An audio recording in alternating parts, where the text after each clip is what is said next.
This next piece is our senior level stage acting class. This is, they're doing a play this year called Chatroom, and they put together a little trailer scene for, from their piece, Chatroom. And the thing with our senior level class is we will be taking this play.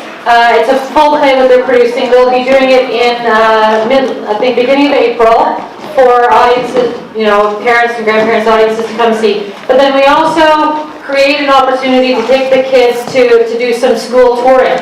So they get an understanding what it means to be a young actor, be out there school touring, because really a lot of actors when we start out, that's the thing that we do. So we have 2 schools lined up. They're going to be taking this piece to a couple of high schools in York region and get that opportunity to get that piece out there as well. So this is Chatroom by the senior acting class.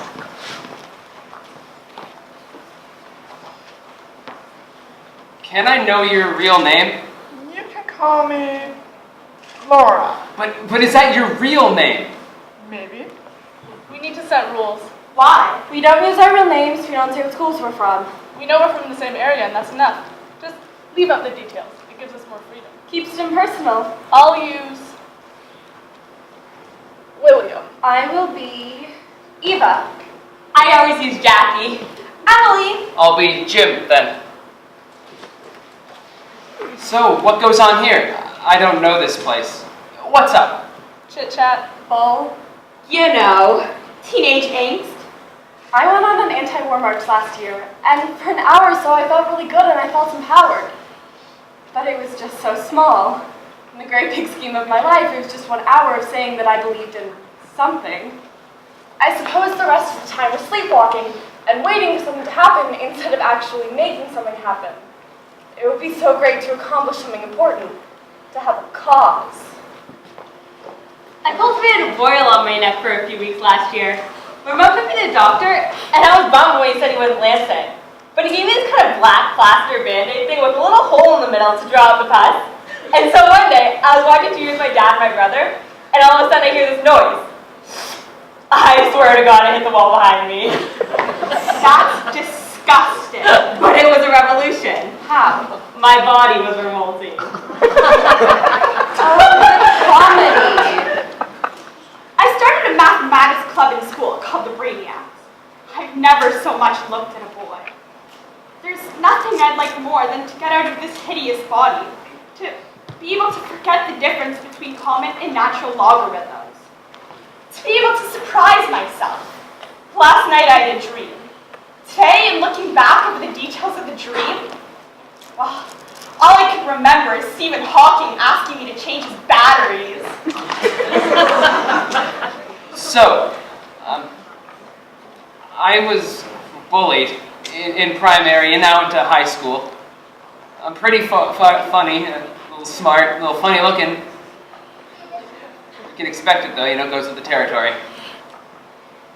But more recently, I've started to have bigger worries, or deeper worries that I can't really explain, and that's tricky. And more recently, I've started to think, what's the point?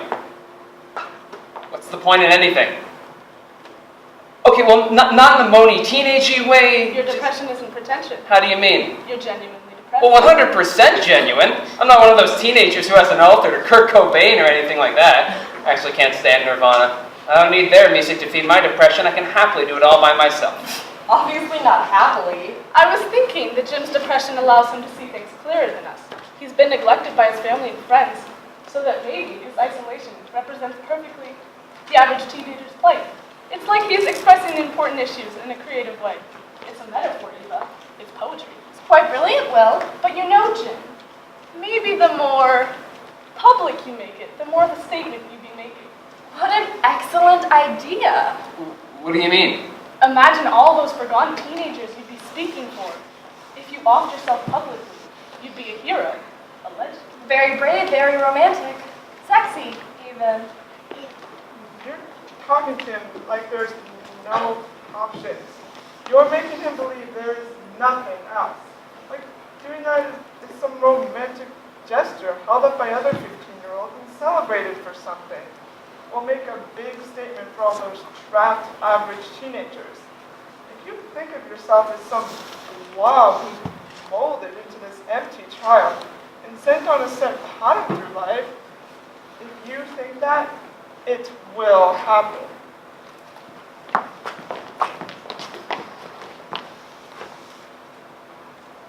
Hello?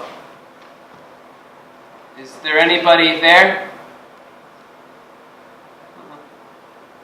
Can someone help?